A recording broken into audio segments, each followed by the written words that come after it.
Well, I just finished putting the cover and cabinet back on.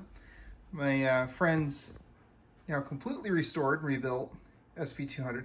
I'm not going to say completely restored because the color, I painted the cabinet, but the color of the cabinet should be more gray.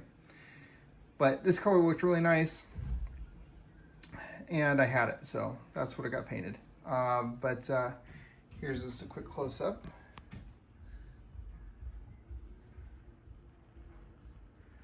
The light back here is an LED light. We'll turn it on for a second. Nice bright intensity. It's nice and bright. Not too bright. The right color temp.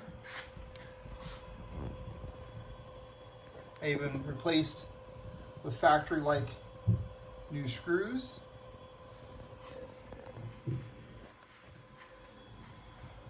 And turn this off for a second. Let's see if I can do this with two hands. Pardon me, I'm gonna put this thing on its side real quick, so excuse me while I move the phone around. Here we go. It's got brand new feet. And then let me flip it around to the back here.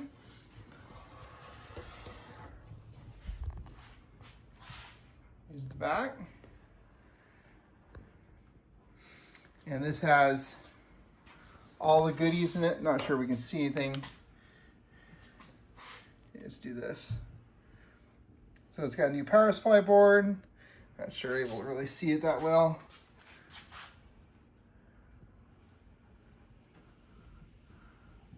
New power supply board, Rubicon caps, high voltage board. It's got the hard box start stop and also the soft keying circuit in there.